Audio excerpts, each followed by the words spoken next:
All right.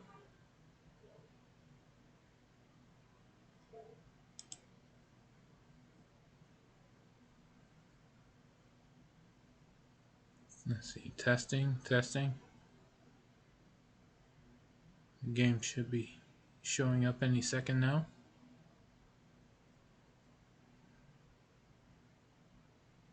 Any second now.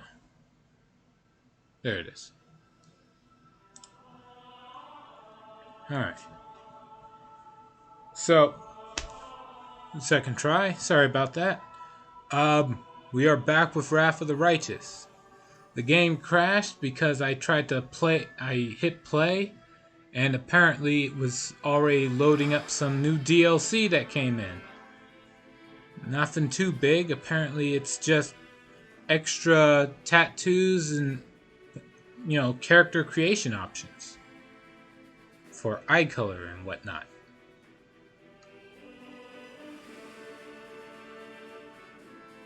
Oh. Small price to pay, really. Let's see.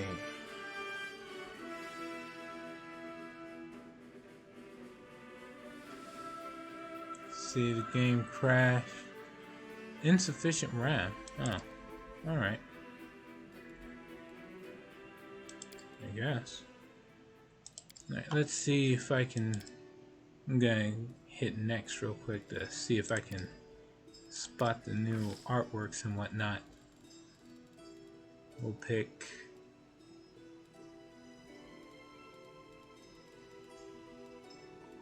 this guy.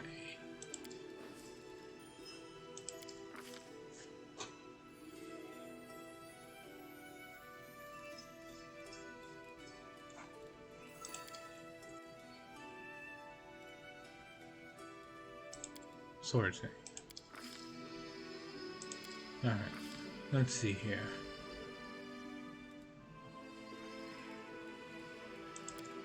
None. I'm just going in to see.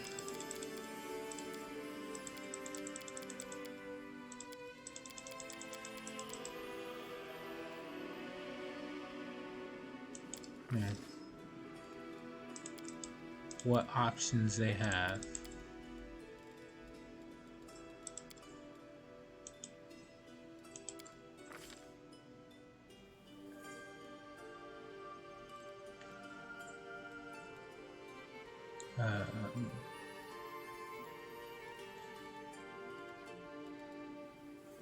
I don't know.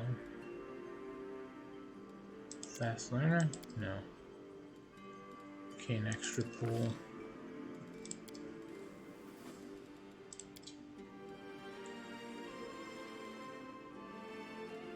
Combat expertise. Moving on. Chosen weapon. I don't know. Glaive. Alright. I should have picked something that would have been easier.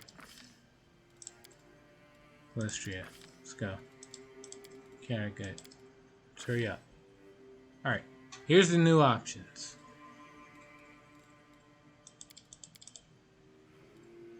Yeah, so we got more facial options, more eye colors, way more tattoos, and way more war paints. Can barely see these war paints. Alright, so what we'll do is make them super black and then make the tattoos as bright colored as possible. That way I'll be able to see these. I'll at least be able to see the designs. No, that's too much blend. You can barely tell the difference now.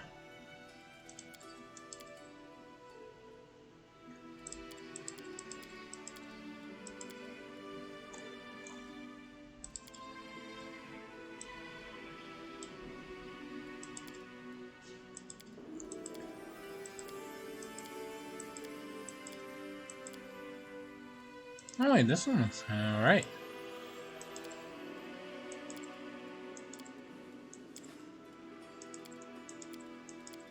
Yeah, cool.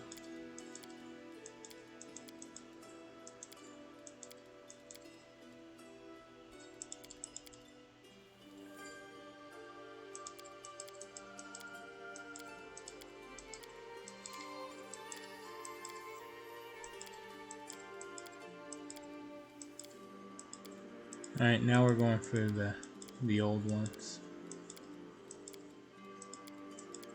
Yeah, alright. And that's it for that. Tattoos. So what, there's full body tattoos?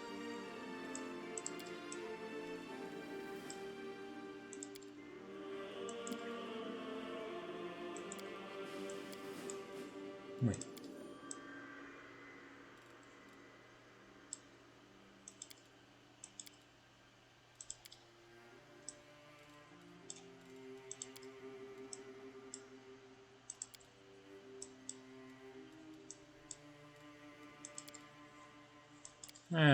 Like some of these tattoos look cool and all, but like with all the armor you're gonna have your character wearing, will any of this ever pop up? It's incredibly redundant.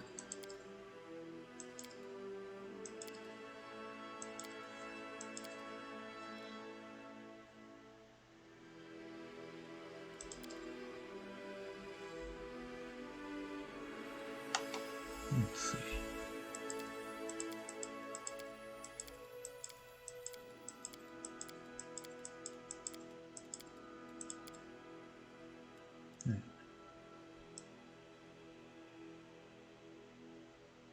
Scars.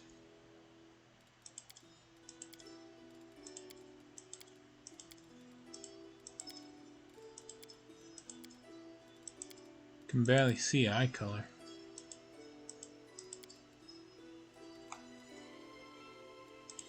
Alright.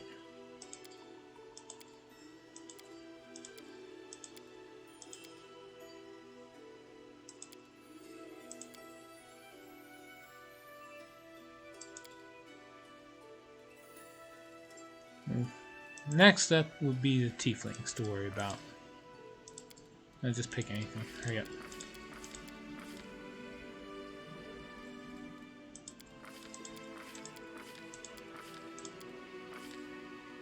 Alright. Let's see here.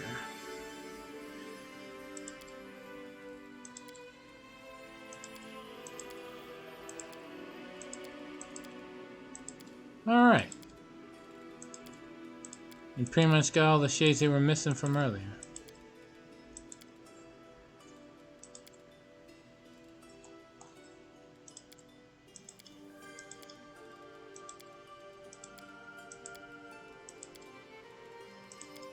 Right. Neat.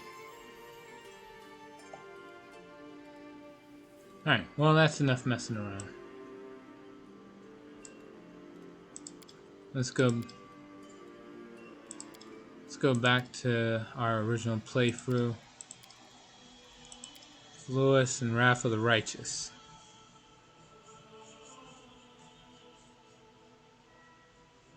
As I said earlier, last we left off, I took out the swarm that walks. Found out about how they're improving, they were upgrading demons left and right.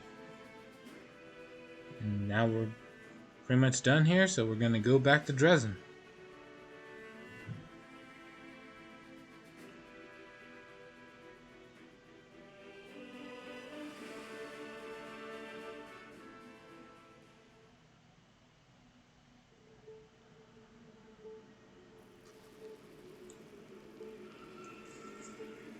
Right. I didn't actually search this place yet. Alright.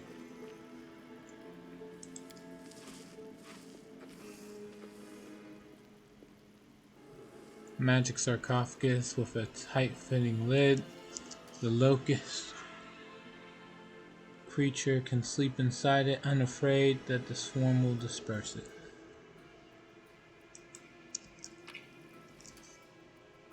And then found an old grimoire. a small key, and the helmet. Vast intelligence. Find out what the old Grimoire does. Like I read it before, but I forgot. Let's see. Grants the owner 3 slots for level 1, 2 for level 2, 2 for level 3 spells.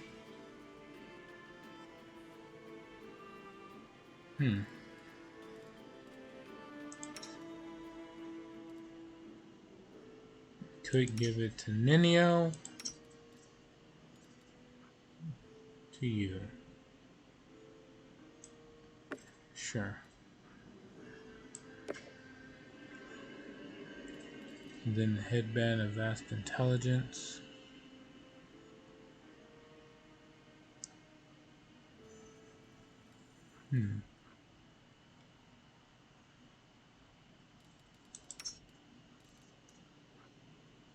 Just a flat upgrade from what she's already got on. Alright. Moving on.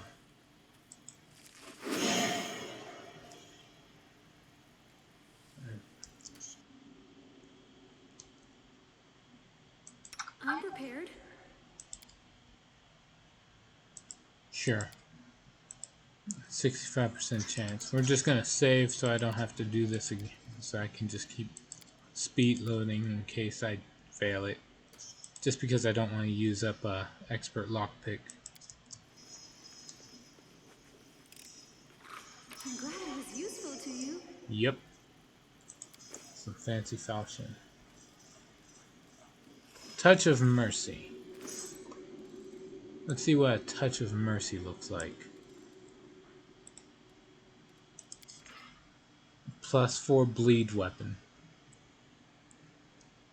Let's see, when it confirms a critical hit on an already bleeding enemy whose hit points are below 80, instantly kills the enemy. Alright.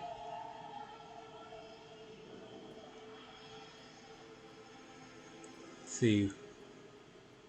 It lands its hits. Target bleeds for 1d6 per round. 10 unit. Oh shit. Alright. A Touch of Mercy. Could have fooled me.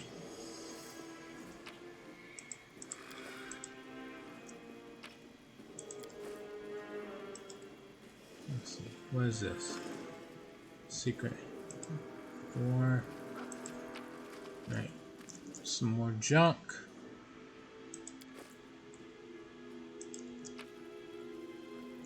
Xanther Vang's notes. Alright. A hefty notebook in a thick leather cover, every inch of which has been nibbled on by insects. There are dark streaks of dried blood on the binding. Documented inside, in small precise handwriting, are the experiments of Xanther Vang. The records mostly describe complex magical processes, the deciphering of which would take several days at least. But there are scattered passages written in less esoteric language. Telepathy, a dead end. I need a way to control the insects directly, with my will alone, bypassing conscious thought entirely.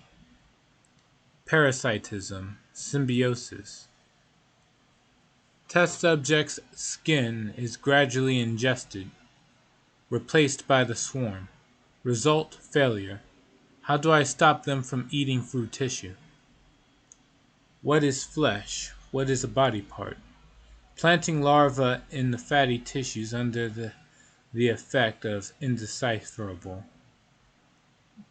The test subjects report pain when the hatching insects pierce through. The next step is to test it on myself. Gradual amputation of the left hand, phalanx by phalanx. Focus on phantom pains. Success.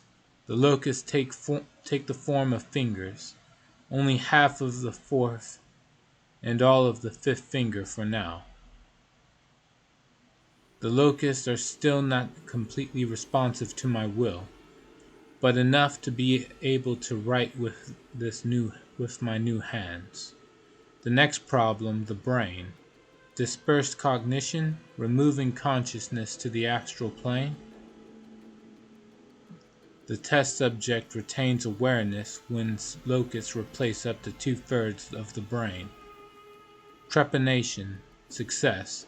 Vision, unusual effect. Extremely itchy scalp. Oof. You learn something new from the book. What I learned.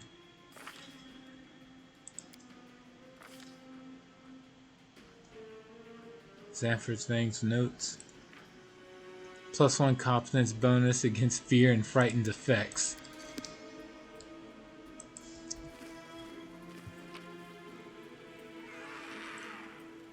Diary of a student of the great Xanthar, the Plagued One. The new guy and his bloody candles stopped me from sleeping again last night. Greetings, heretic, to the Monster Girl cause.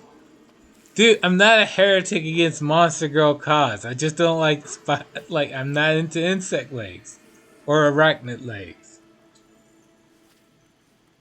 Like, okay, easiest example would be like, I was fine with Kinera, the tiefling girl over in Pathfinder Kingmaker, but a literal succubus, I say no, and to whatever the hell Windwalk is, I generally am gonna say no.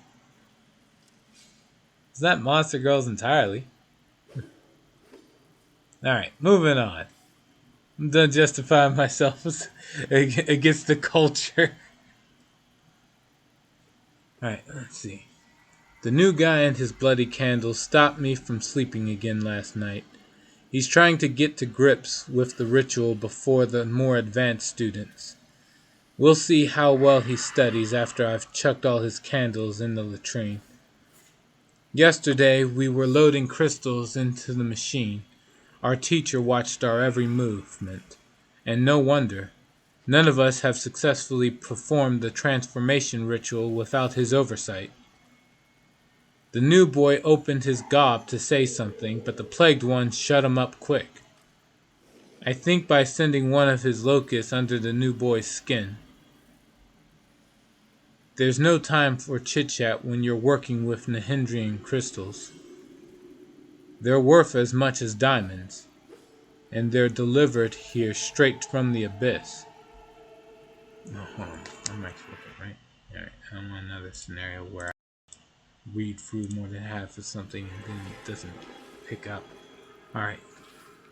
Everything was going fine, except the person in charge of the ritual supplies turned out to be an idiot, like all the ones before him. He forgot to do a quality check on our prime ingredient. Crystals can vary in quality, and transformation requires flawless specimens.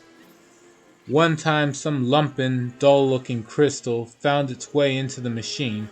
The machine broke down and the subject was blown to pieces. The plagued one was raging. Once he'd calmed down and kicked the surviving students out of the lab, we were down by 4. Pity we didn't lose more. I really should smother an extra few of them some night when I get the chance, but I'll get to that later. Sometimes I think that what we're trying to do here is pointless. You'd have to actually be Xanthar the Plagued One to remember all the details and nuances of the transformation ritual. It's bad enough having to check the crystals, never mind having to hold in your mind all the correct proportions and the minute calibrations of the machines. So far, not one of even the advanced students has completed the transformation process successfully. The demons come out broken, mad, or lame. Maybe I should sneak into the Plagued One's study again and read through his papers. Maybe I'll find something I can use as crib notes. The entries end here. You pretty much figure what happened to him after he did that. Oh, wait. Oh, Windwog's a dog. Baleful Polymorph does it again.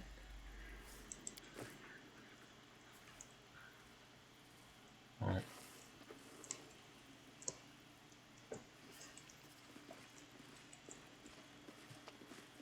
What do we have in here?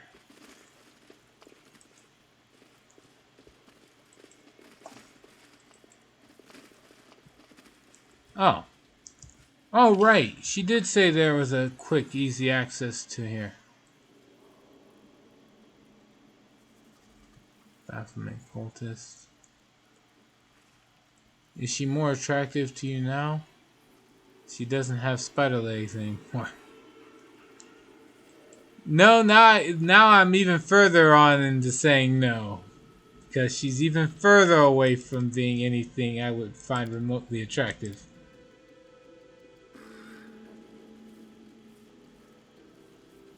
I'd still be a friend, but that's about it.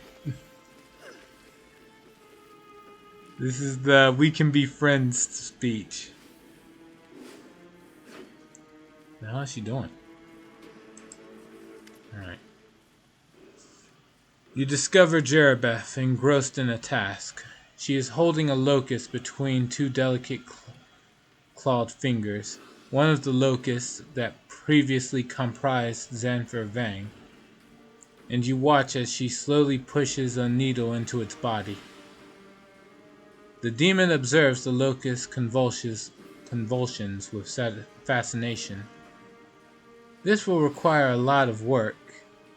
A lot of work to preserve this beauty. See? Using another living being in one way or another, that is the highest form of compassion possible for us demons.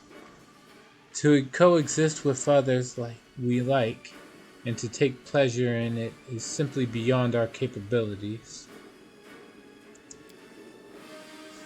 Greetings, Crusader. Have you finished your business in the Ivory Sanctum? If so, I am happy to answer your questions now. Since I'm not a demon, I can't choose that path. One of the Baphomet cultists ran from me. Zenedra. Do you know where I can find her?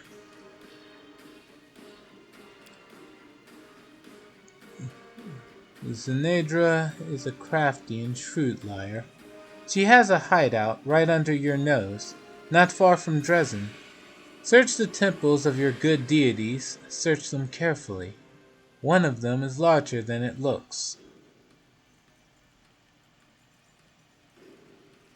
Tell me everything you know about Nehedrian crystals and the ritual that is being used to enhance the demons. Oh, I can tell you a lot about that. I've gone through the ritual myself. When I return to the abyss, I will destroy the memory.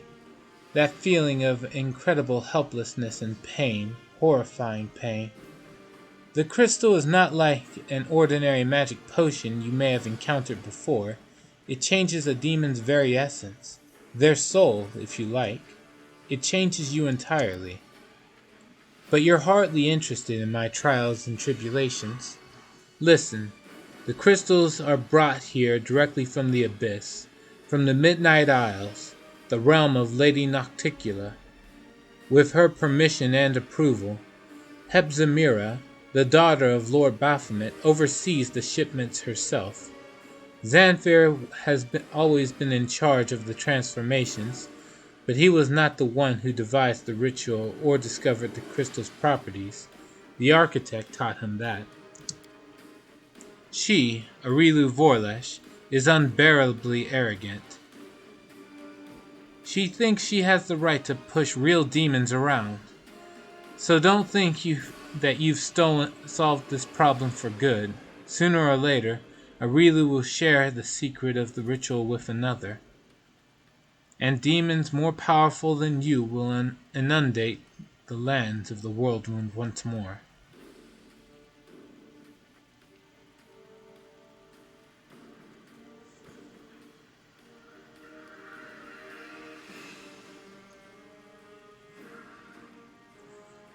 Tell me about who you served.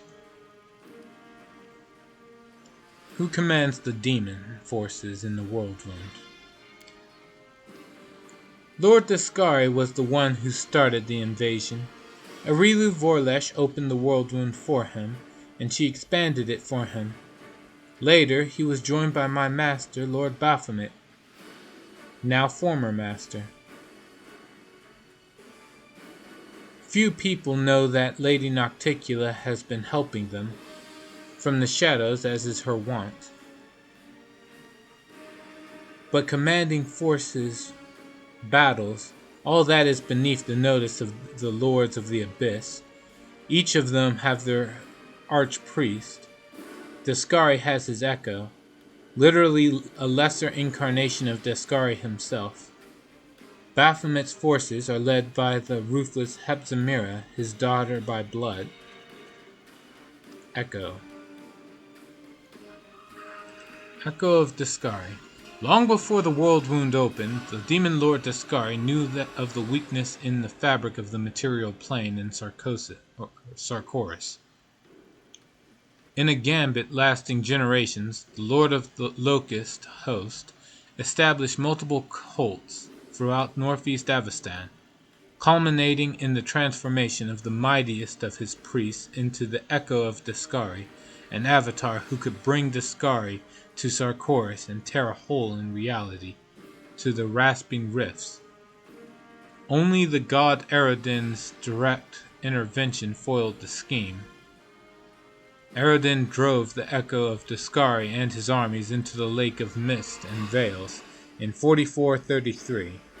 Since then, the Echo has relentlessly hated humanity and Erodin's followers in particular. Okay, I'm sure I've read that from. Yeah, they don't say much about Hepzimira. Moving on. Alright. Each of the archpriests have a host of powerful beings at their command, such as myself, Minago, Durazand, and the captivating Xanthir. We mustn't forget him. And then there is all is silent in your head for a moment. Then there is her, Arilu Vorlesh, the architect of the Worldwound, as she's called, born a pitiful mortal, not a demon, not even reborn in death like Xanthir. She stands apart from all others. She goes where she wants, talks to the archpriest as an equal, and sees everyone else as underlings, nothing more. I'm not even sure if she obeys the Echo of Descari or if he obeys her. Alright. What do you know about Arilu Vorlesh? Your head is filled with a harsh rattling sound. It seems that Jerebeth is angry. Arilu Vorlesh. 100 years ago, she was a human, a common eldritch sorceress from Sarkoris. But Sarkoris did not care for the arcane magic users. Druids, shamans, and priests ruled those lands, and they despised anyone who wielded magic in ways different to their own. The mages, held in greatest suspicion, saw out their days in the prison known as the Threshold. And that is where Arilu was held. From her cell, she appealed to Lord Descari, and for some reason he saw something in that pathetic mortal plaything that was worthy of his attention. No one knows what they spoke of, what they did, but Arilu emerged from her prison cell utterly changed. She emerged when the earth all around was fracturing, and all Golarion shuddered from the wound inflicted on it. Right there, within the walls of Threshold, the Worldwound began to break open. Arilu changed her very nature. She turned herself into a half-fiend, on her own, or with the Lord's help, I don't know. Her powers grew exponentially, and many of Descari's generals surging through the wound into Golarion saw her as a queen. Gutless losers. Arilu was entirely unaffected by her fame. It was as if nothing could provoke her, not the hatred of her former people, not the fear and envy of the demons. And this is how she is to this day. She roams between the planes alone, pursuing her own ends. Arilu Vorlesh, betrayer of humanity, architect of everything you see around you. That's quite a resume. Right? Xanthar said that there is a place called the Midnight Fane directly below Dresden. What do you know about it? The Midnight Fane, of course. It was built in the bowels of the earth below Dresden, so deep underground that even the power of the mighty Sword of Valor cannot reach it.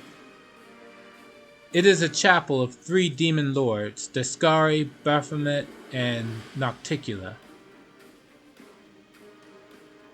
All of the world wound is connected, fused with the abyss, but this place especially so. It contains a rift known as the Gates of Midnight. The chapel is protected against any invasion. All visitors from the Midnight Isles go there. Minago and Derazand have built their nest there. I enjoyed spending time there myself until it became too unruly.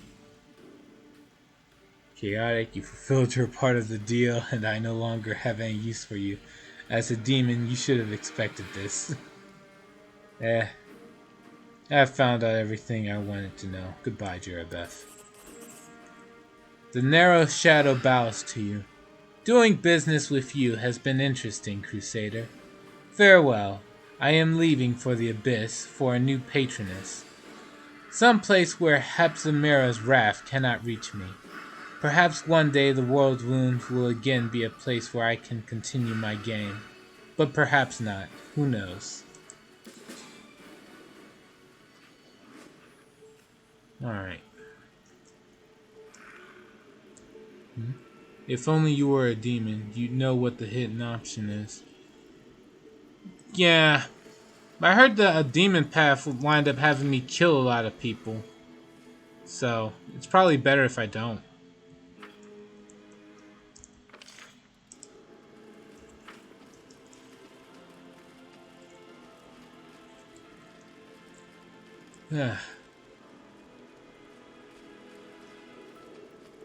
With all that out the way, and hopefully all the enemies are still...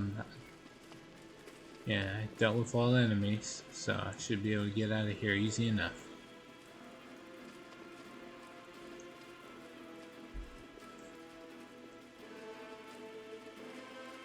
Nothing warriors. And there we go. We're done here.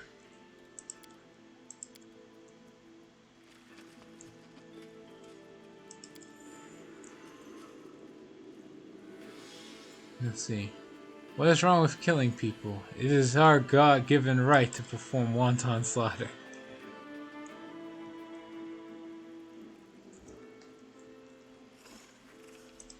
What the hell? What's Lindowalk taking so long?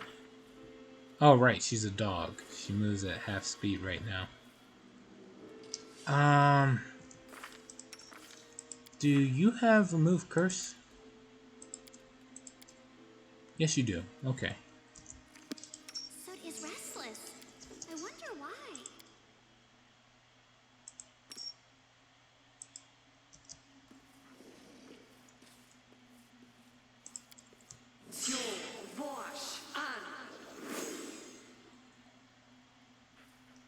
Okay.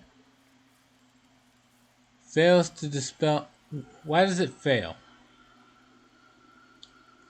I gotta beat the difficulty of 20.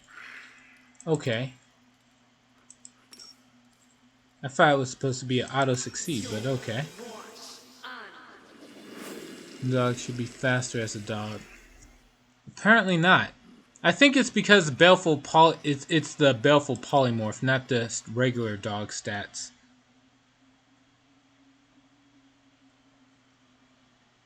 Like the stats for Baleful Polymorph are different from just any other dog from the regular bestiary. That's my guess anyway.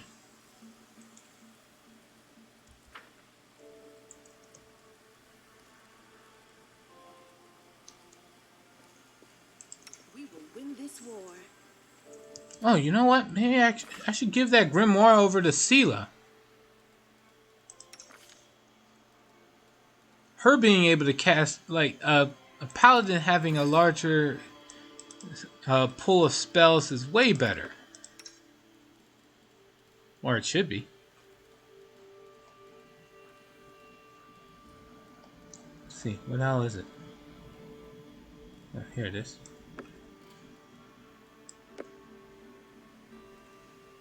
Alright, let's see. So do I just activate it? Or is it always on?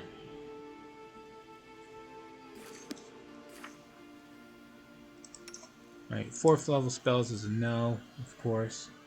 But yep, yeah, you just have it on, and there you go. Alright.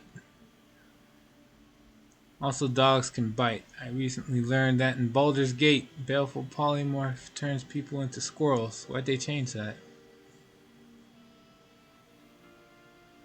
If I had to guess, it was probably out of laziness. Or not even laziness. It's probably just, think about it. It's easier for a player to click on the dog model than it is to click on a damn squirrel. So they probably just did it for that purpose.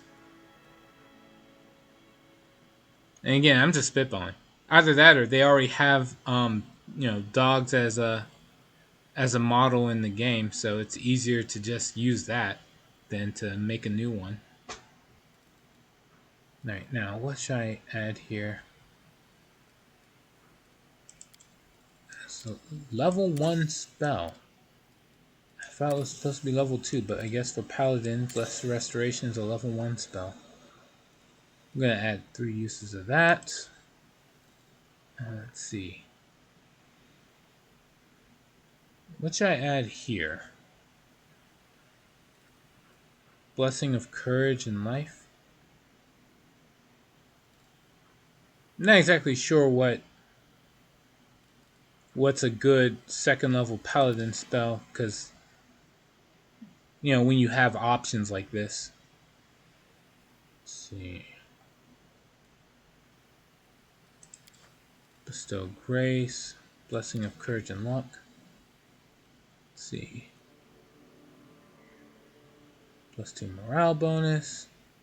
At any time while the spell is in effect, the target can end the +2 bonus on saving throws. Swift action for a burst of healing. I guess that sounds kind of neat. I just wish it wasn't like it ended the effect.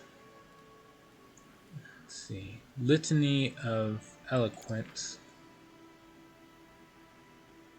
Fascinated. Any damage breaks this. Entanglement. They're just entangled. I guess. If Sela was a hospitaller, I'd say Eagle Splendor is better channeling. For better channeling. I don't honestly understand how channeling even works in this game. So I've been passing up anything that helps with concentration checks because of that. Let's see.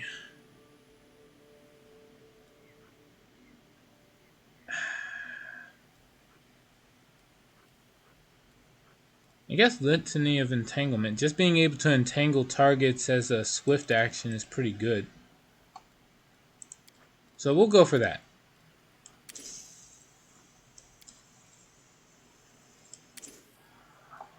Besides, I think she already has... Oh no, she doesn't have anything that's given an enhancement bonus. We'll see how this goes for now. Now, for the 2 3rd level spells I get. I don't know. Greater Magic Weapon? Eloquent. Oh. Because Eloquence ends as soon as they take any damage.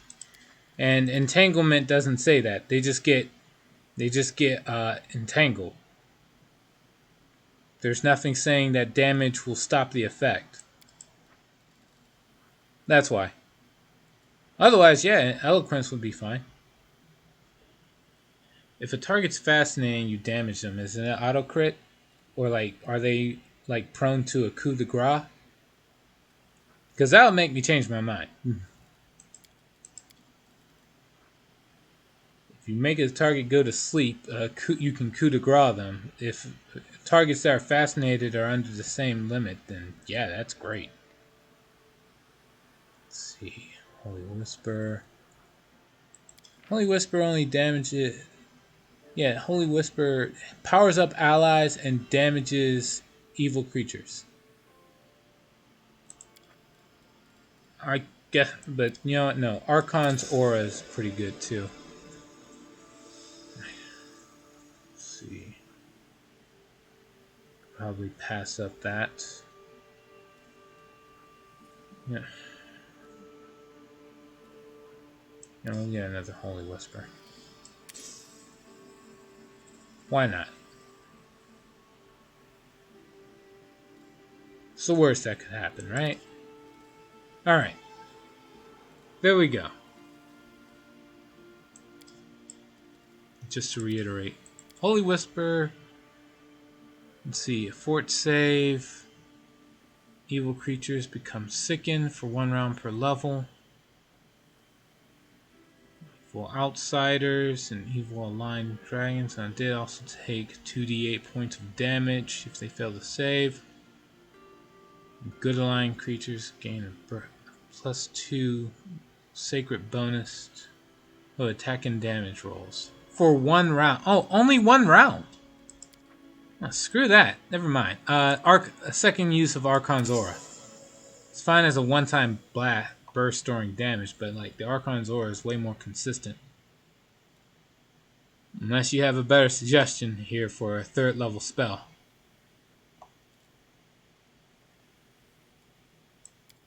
We'll go for that for the time being.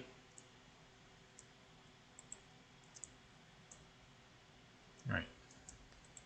Let's get at it. I will help where I can.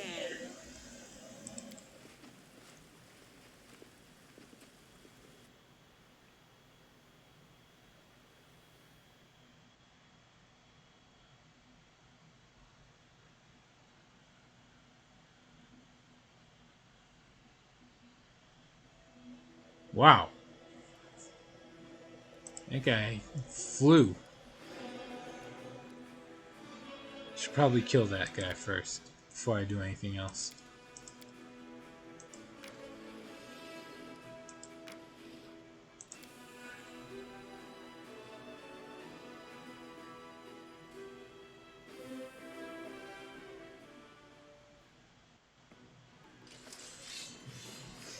Let's see. Oh, Vrox and Rockney. This isn't really that bad. Army management. I have not missed this. Now don't worry. This, if everything goes well, this will not take long. Missile. Alright, the Vrox are down.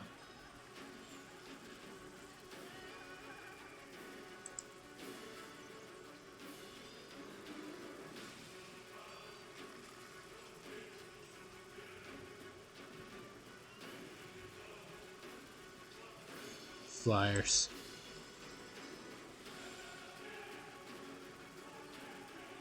And just stay where you are.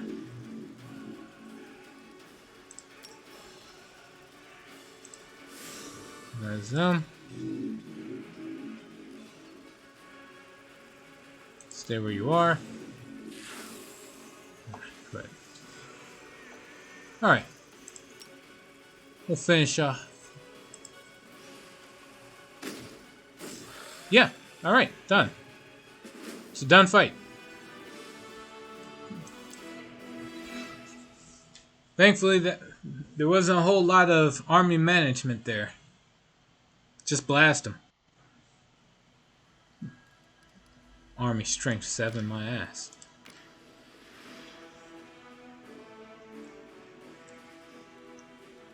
Alright, I don't think there's anything else to worry about. So back to the regular party. Thankfully, I don't have to. Oh, hold on. I don't have to walk back. I have teleportation. How do I get into a random encounter with teleportation? What?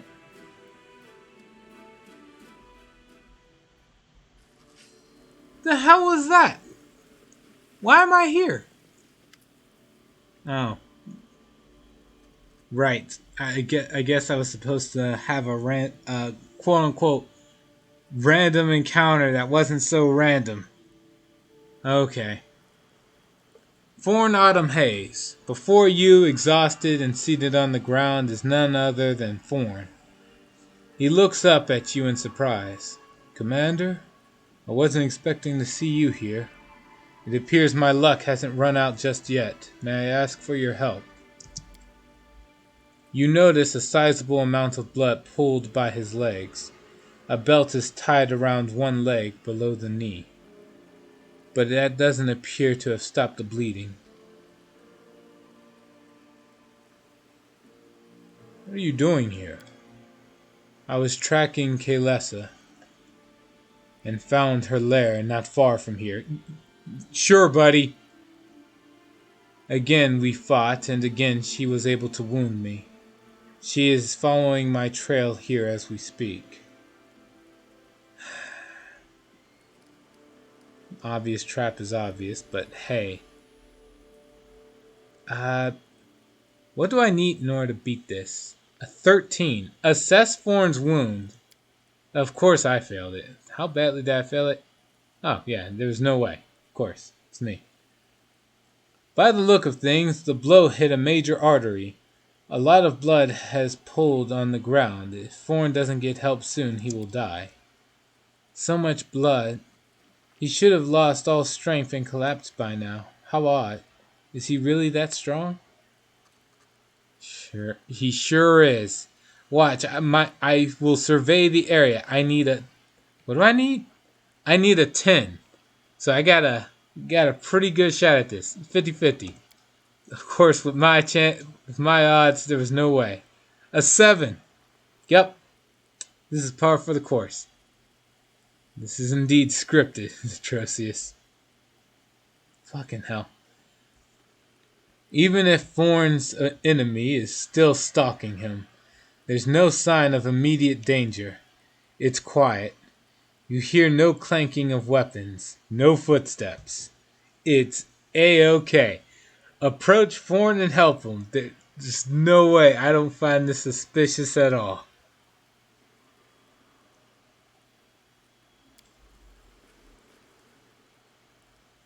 Halt, soldier. An elf seems to have leaped out of thin air, her commanding shout hitting your ears. It's a trap. Thorn is an assassin of the Winter Council. Grabbing his weapon, Thorn shouts out forcefully. Watch out. She's stronger and deadlier than she looks. Slay her before she kills us both. A trap? What are you talking about? His wound is just for show. He's unharmed and full of strength. His goal is to lure you in so his cronies can attack you. I bet they're hiding nearby, waiting for the right moment. Kaylessa surveys the seemingly barren landscape suspiciously of the Dresden Citadel because teleportation. Right. Thorn chuckles coldly. An ambush? Who is lying to us? Her or our own eyes? Why would Thorn want to kill me? Oh, damn, there's plenty of reasons, dude. He's a cold-blooded assassin sent by the Winter Council. That cabal of scumbags dispatches him whenever it needs an inconvenient truth covered up. And as for anyone unlucky enough to learn such truths that might sully our people's good name, well, he washes it all away with their blood. Thorn mutters, his face scrunched up in contempt. Another lie. Will you ever tire of your deceit, accursed wretch? Right. Why did you decide to intervene? You spared me. Let's say I'm repaying my debt. She gives you a stony look. Or do you think that since I'm a drow, I don't know the meaning of honor? Alright. Thorn, hold on. I'm coming to help. I believe Kaelessa. Thorn, your deception ends here. None of this concerns me. I'm leaving. I'll believe Kaelessa. Sure. Why not? I'm such a great judge of character after all.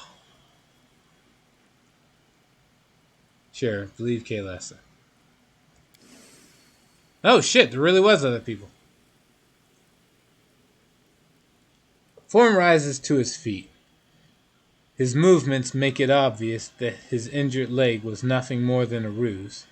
That is a shame. If you had just believed me, this would have been over more quickly and less painfully. It's unlikely that my associates will grant you an easy death now. Not hiding his contempt, Thorn nods in the direction of the dark elves that have appeared out of the shadows.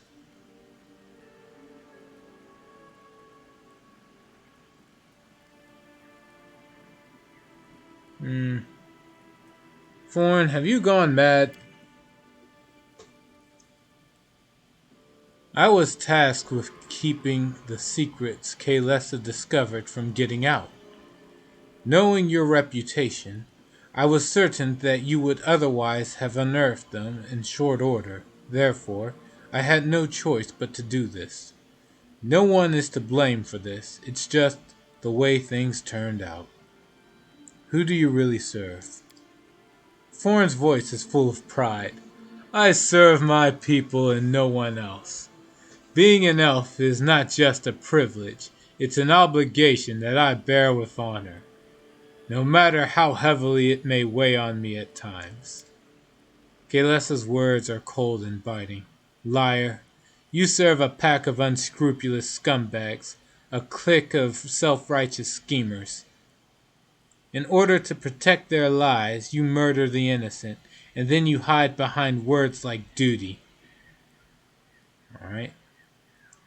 How could you ally yourself with the drow? Are you a demon worshiper? I mean, I'm literally being saved by a drow, so I should probably not say some shit like that. Why did you ask for my help in your hunt for Kaelessa? I would have preferred not to have involved you in this matter, and to put her to death myself. Then, I wouldn't have had to kill you as well. Thorn sighs quietly. But after my first clash with Kaelessa, I realized I didn't have the strength. Thus, I decided to use you instead, and I provided some motivation. I set up those skirmishes with the drow so that my words would seem more plausible. I regret that I had to stoop to such baseness, but even more, I regret that it was unsuccessful. Can't we talk this out? Shaking his head sadly, Thorn says in a quiet voice, I'm afraid not, Commander. We can't. God damn it. Well, it's worth a shot. Attack. You'll pay for your discretion, your deception, elf. Thorn addresses you in a calm, somewhat sorrowful manner. I am sorry for having to do this, believe me. I take no pleasure in carrying out this order, but circumstances are stronger than our desires. I will defend my dream. That's quite alright. We just got 1, 2, 3, 4, 4, 5, 6 in mages, plus 4.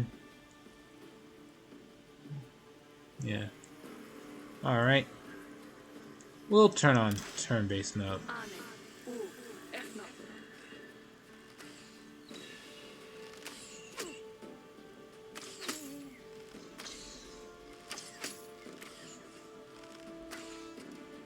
Ah.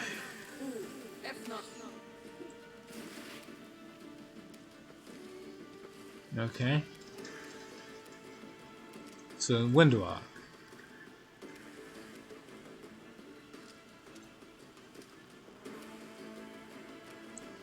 If I shoot anyone other than Thorn, lose the multi attack. So don't hop like that. They'll Shoot him. beg me to stop. Shoot him. I'll rip you apart. Go get him.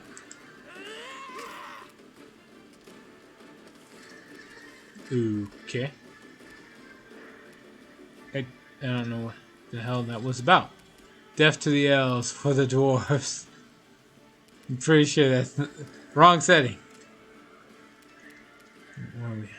We're gonna help them all get real high. That's what we're gonna do.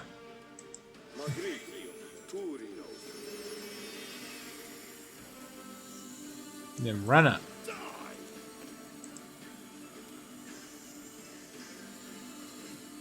That's it. Okay. Let's see. Just charge him.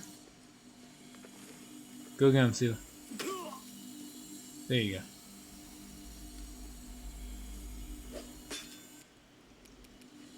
Nothing but miss.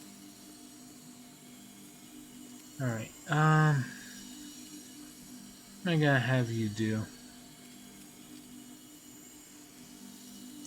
What spells can you cast? Oh, that's it. Alright. Alright, Ivu. Run over this way. And then breathe.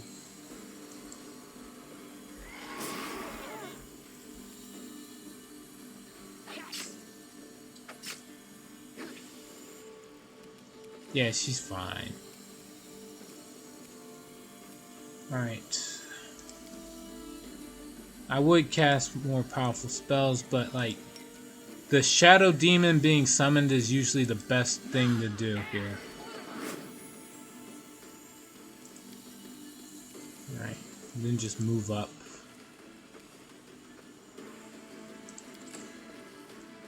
And the Shadow Demons go.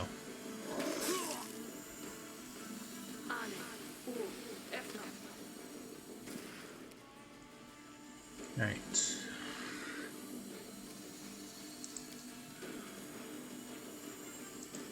What am I gonna have you do? Controlled Fireball? Yeah, Controlled Fireball.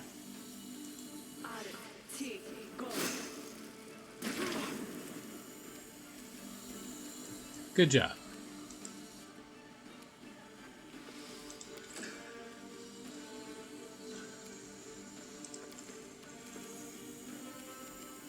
Let's see. Yeah, just shoot him down. Yeah, there.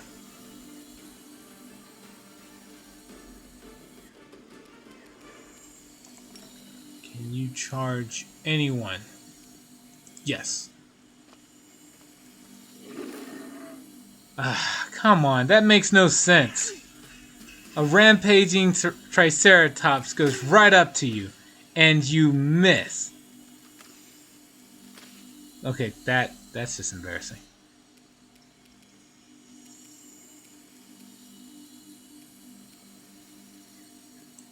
Shoot him down.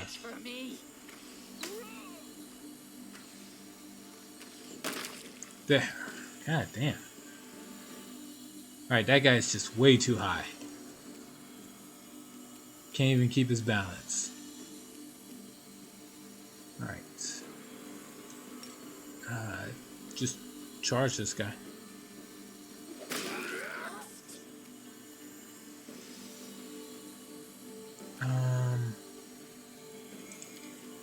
Just because I don't use it.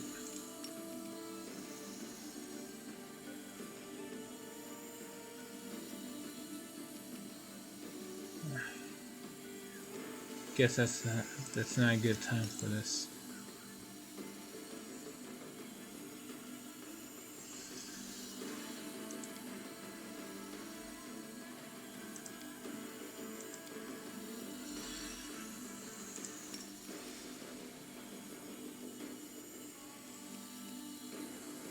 Well, that thing's not evil, so it should be fine.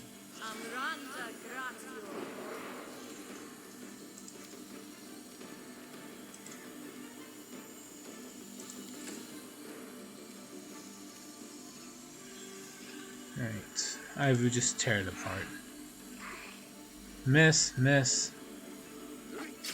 And down it goes. Damn. They're not dead, are they? Oh, technically that thing will get better. It's really just a figurine.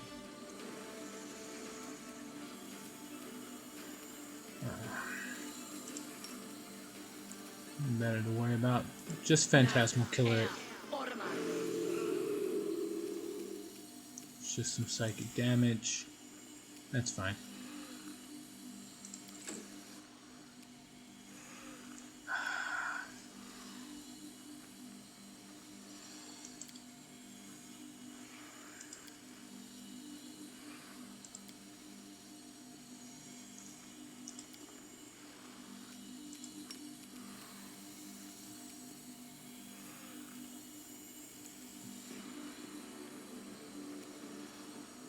If I put it right here, I should only get the demon. Or I mean the drow. Alright, yeah.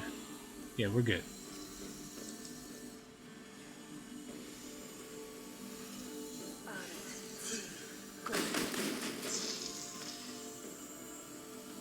Huh. That would have been bad if I didn't have that shield. Alright. Just shoot this guy to death. Prepare yourself. Desna, guide my hand. Whatever.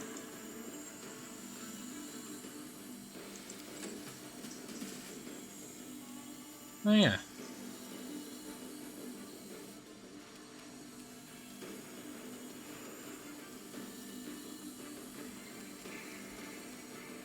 Take off the point blank shot requirement. Shh.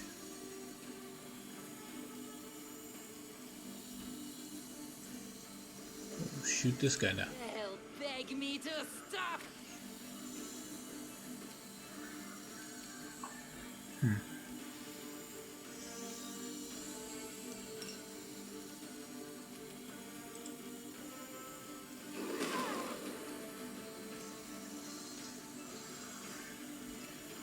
Don't really have anything for her. Just charge the other guy.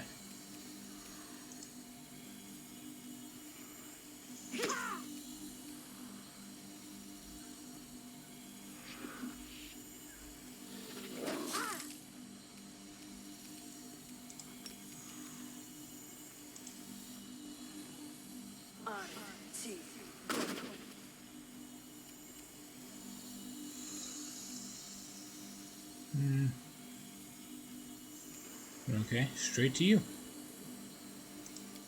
She's out of second level spell slots, but that's okay. Chain lightning.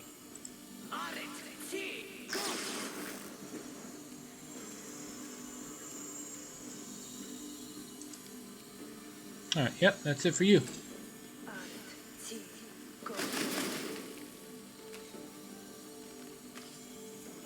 Man, those scorching rays aren't doing a lot, are they?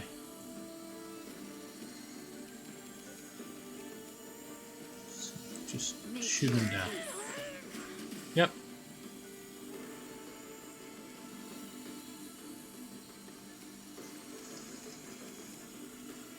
Just shoot them down.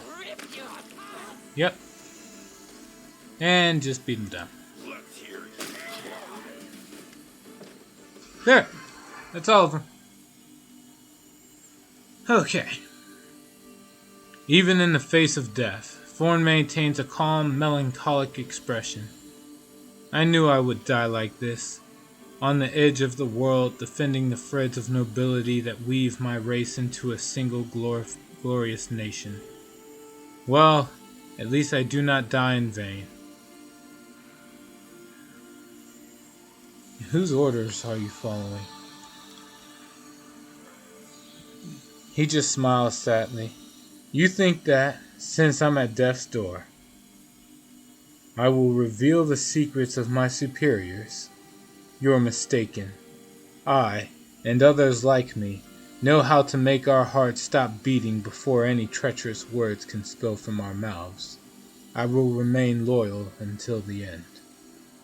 The fourth option, just die already, backstabbing rats. Huh. Aren't you ashamed of what you did? With a mournful look, Thorn says, You wouldn't understand. You are not of my people.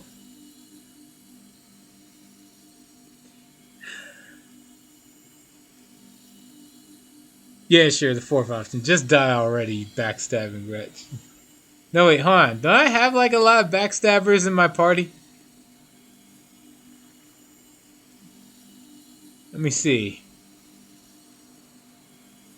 Technically, Windwalk's... Yeah, Windwalk's a backstabber. Let's see. Who else backstabbed in my party so far? Camilla backstabbed. Uh, who else? Technically, Grimoire was the backstabber. Though he just never stabbed me in the back.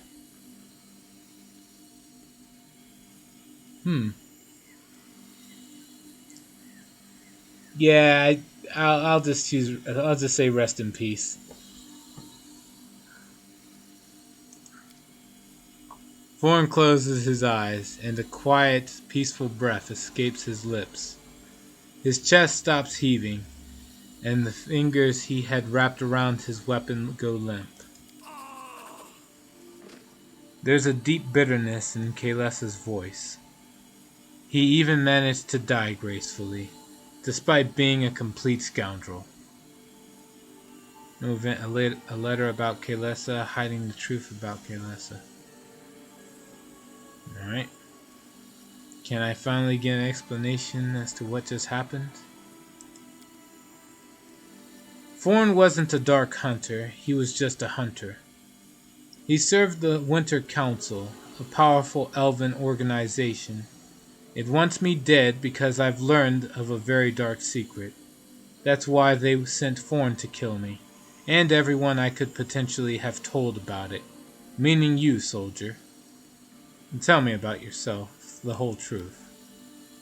With a weary sigh, she says in a hollow voice, I was born in Keonan, in the blessed forest of the elves.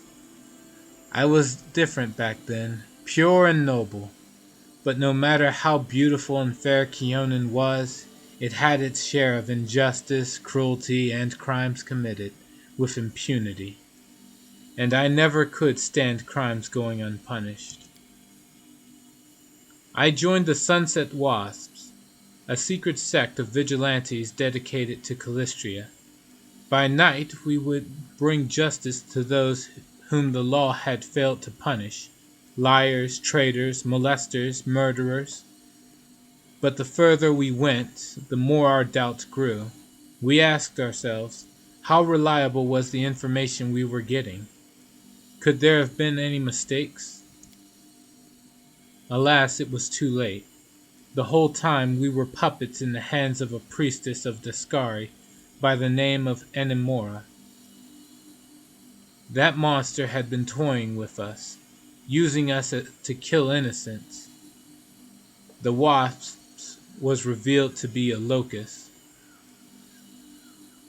and we were unmasked as criminals, outcasts.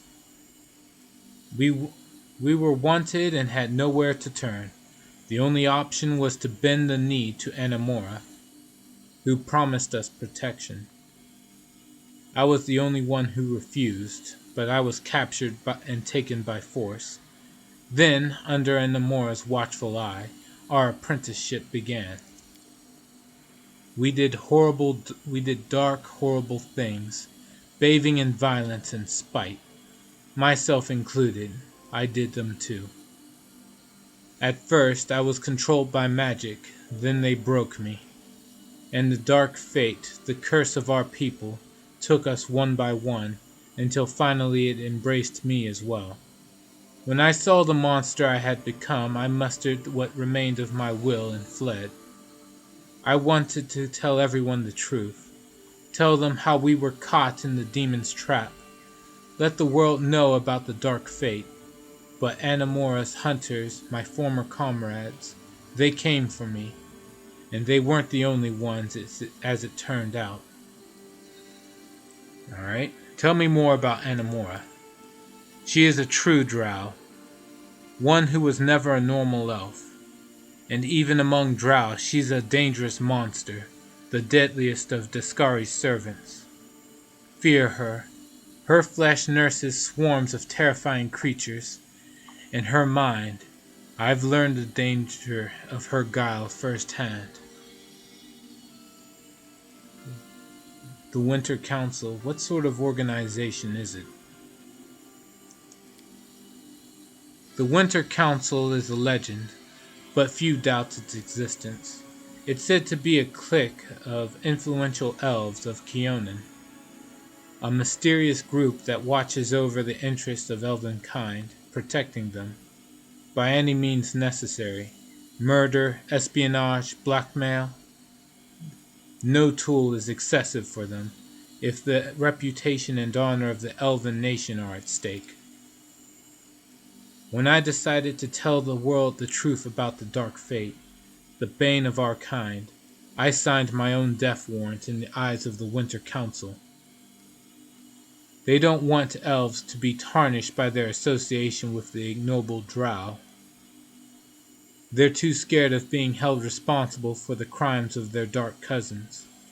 It's better to hide this dangerous truth and destroy everyone who knows it. What's the Dark Fate?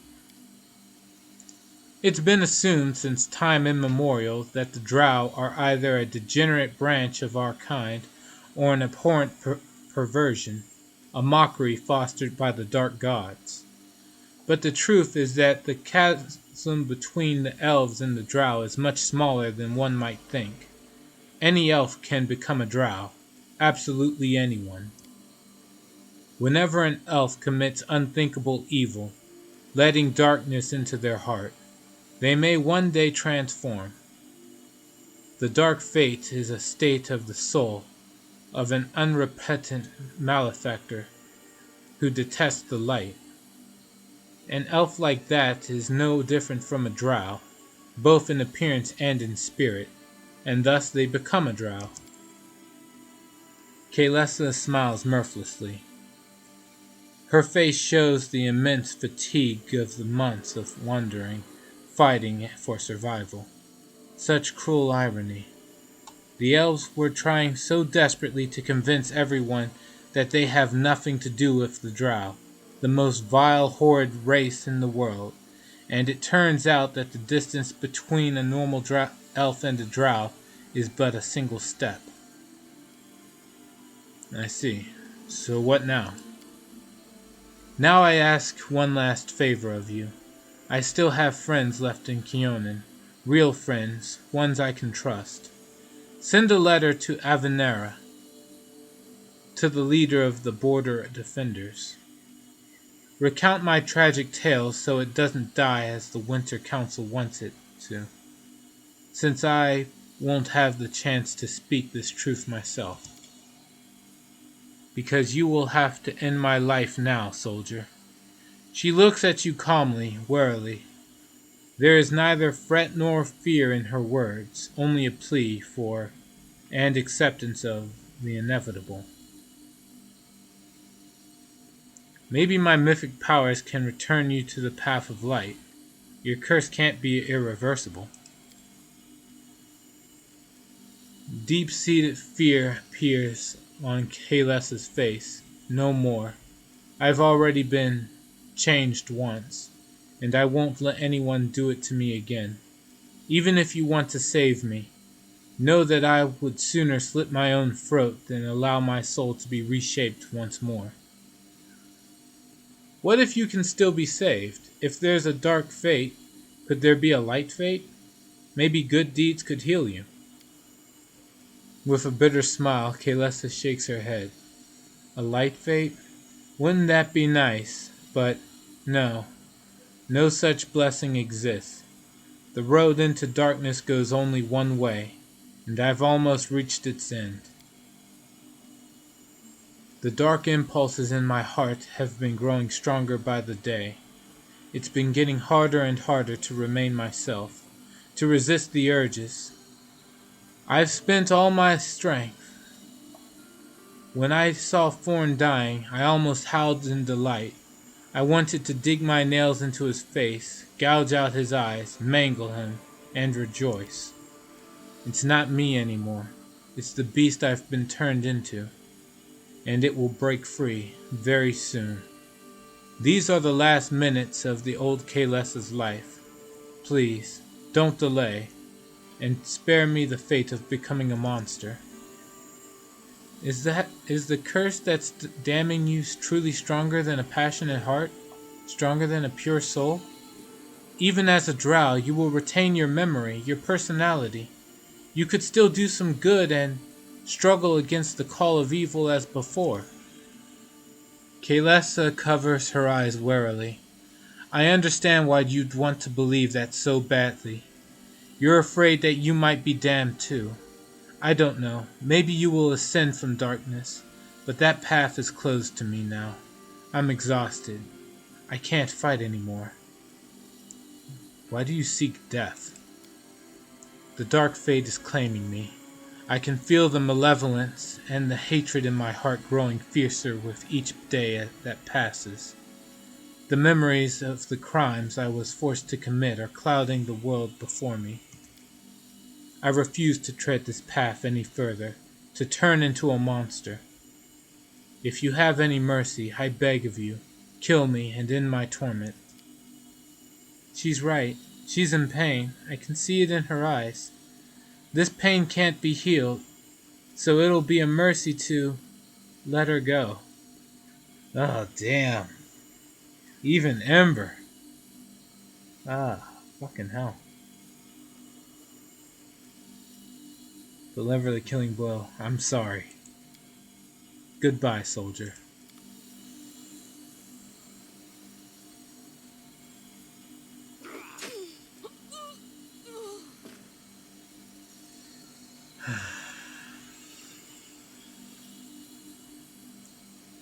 Alright. Well, that was gruesome enough. Let's see what the... So, time to loot. As cold as it sounds. Mithril chain shirt +3. As the magic effects run out.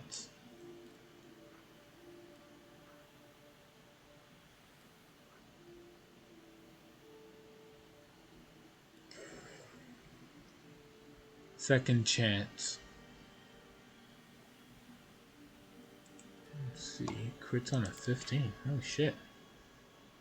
Whenever this +3 keen elven curved blade misses an attack, the next attack made with it gains a +3 bonus on attack roll. Multiple applications of this bonus stack until the weapon lands a hit. Okay.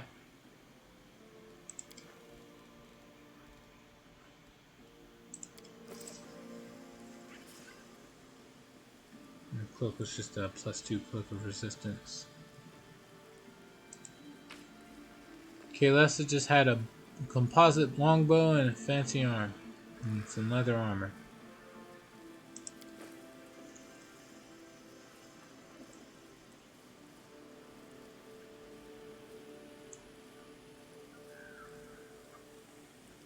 Alright. What'd you have?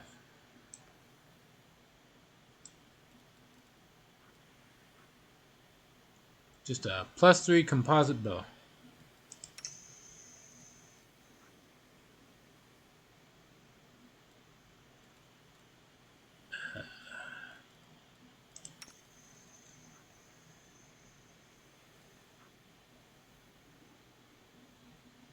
Yeah, no.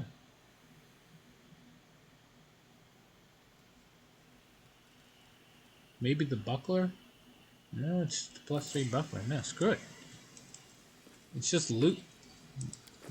We just loot the bodies and sell all this stuff.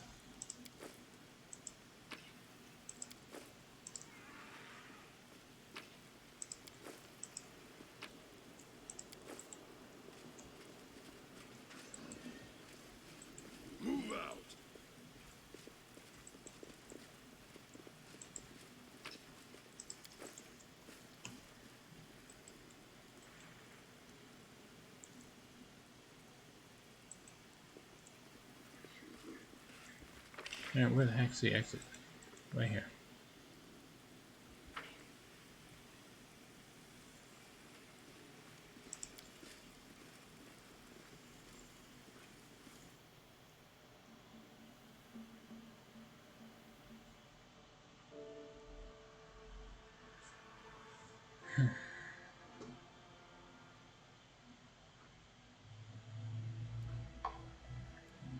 Okay.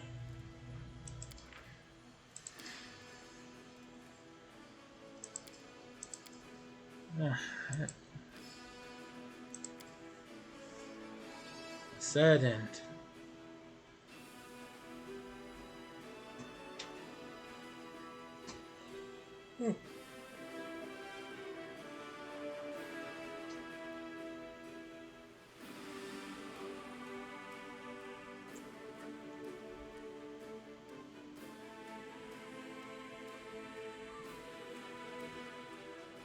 Claw that out the way, though. Finally done with the Ivory Sanctum and are on to the next part of whatever's in store in Wrath of the Righteous. Let's see here.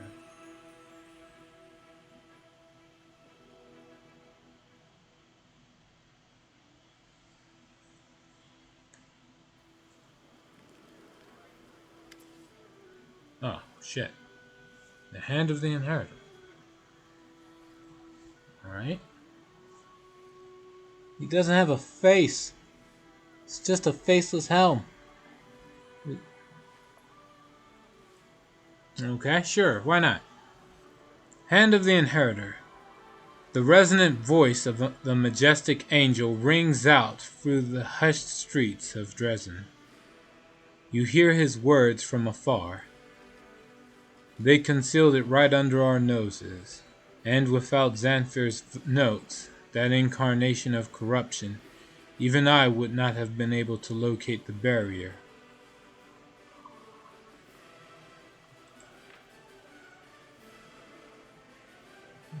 Well, we read about the angels at the beginning of the game. Alright. Erebeth.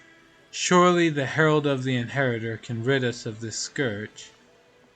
Erebeth stumbles over her words slightly.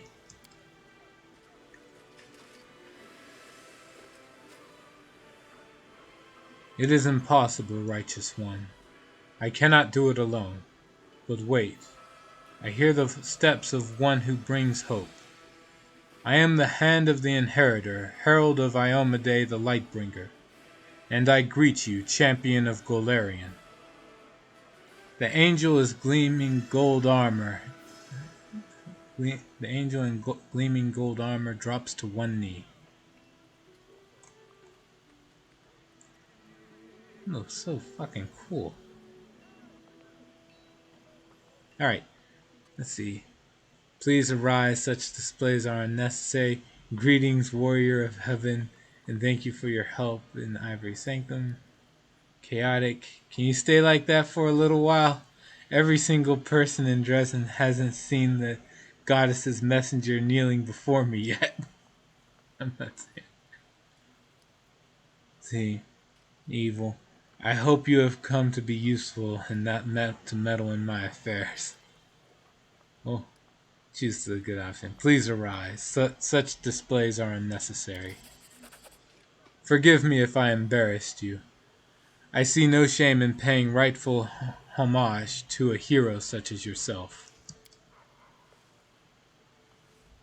Please also allow me to thank you for saving Targona, the silver-haired. We thought we would never see our sister alive again. What brings Iomedae's herald here? Your deeds and exploits, champion. You have brought hope to these accursed lands. Hope that the demon invasion will finally be stopped once and for all. And I am here to aid my goddess's chosen one. What did you discuss with Erebeth? This. The angel gestures toward a symbol on the paving stones. The Ivory Sanctum held a dark secret. Directly beneath Dresden, in the bowels of the earth, there lies one more bastion of the demons, the Midnight Fane. It is the repository of a mighty rift, through which the spawn of the abyss travel to Galarian. The entrance to this place is right in front of us, blocked by a barrier that is accessible only to demons. So this is where Minago fled to and where all the demons in the city have been coming from. They can pass through the barrier freely, but we can't. And it doesn't just stop us, it injures us too. It is much worse than that. The barrier is imbued with enormous power.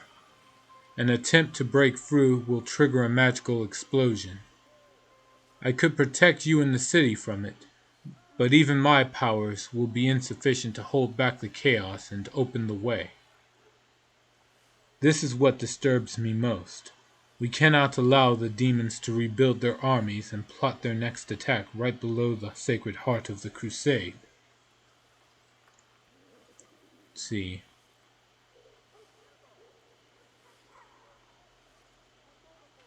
Xanfer Vang told me about this demonic barrier. I encountered similar barriers in Arilu Vorlesh's laboratory. I have a key that can break through the barrier. All you have to do is protect us from the blast. Let's see. I am impressed by your many gifts, champion. Together we shall open the passage and protect the city, and then we shall burn the Midnight Fane with the cleansing fire of righteousness. But first we must gather our strength. I shall send word to Queen Galifrey. Her help may be necessary when we reach that dark bastion of the abyss.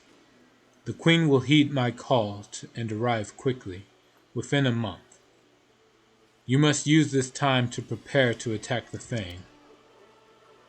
Ivu sitting way over there. Ivu desperately tries to draw your attention. We need to go now. Call the whole court and all the Free Crusaders and just go as soon as they assemble. You can't just sit here waiting for the Queen, good weather, and all the rest of it. By the time you move, the demons will have learned of our plans and will be waiting for us and will devour half of the world or more. Let's see. Answer a few of my questions before I leave. The task is clear. I'll go now to take care of matters. The Azada path. Ivu is right. I'm sick of the suspense. Isn't it time we did something the demons aren't expecting? Let's not wait for the Queen. We'll attack the Fane as soon as the Free Crusaders are ready. Sure, why not?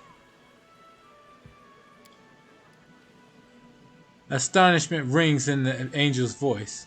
No waiting, no planning. Just gather the Free Crusaders and attack? Chaotic. Yes. Or do you think the demons are going to sit quietly while we summon Galfrey, catch up on our sleep, and polish our armor? Every hour this war drags on, innocents are dying and the enemy is growing in strength, and yet we wait and wait. The demons have ambushed us time and time again. It's time to give them a taste of their own medicine. The angel spreads his wings, brandishing his sword. Yes, now I understand. A special flame burns within you, champion. It has led you to your past triumphs, and it will help us in this endeavor also. We will do it your way. Make haste to conclude any other important affairs, champion. We'll send word to the Free Crusaders and bring the fight to the darkness as soon as they are assembled. As I always say, what's the worst that could happen?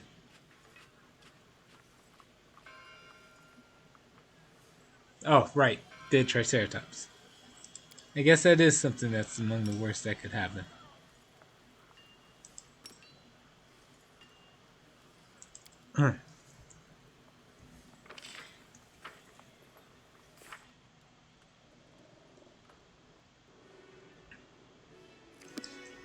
Alright, well, all that aside, we've made our choice. And we will be back with more Wrath of the Righteous Saturday. Tomorrow will be Pathfinder. Oh, no. You know what? No. Actually, I do have time for it. So we'll be back with Pathfinder Wrath of the Righteous tomorrow. So now you have an Archangel standing by your front door. Yes, I do. It's not exactly how I expected the game to take a change here, but I won't complain about it too much. The portrait art looks really cool. Like, goddamn, that looks badass. Alright. Well, at any rate, we are going to stop for today, and I will be back tomorrow with more Wrath of the Righteous. Thanks to everybody who stopped by, and until then, take care.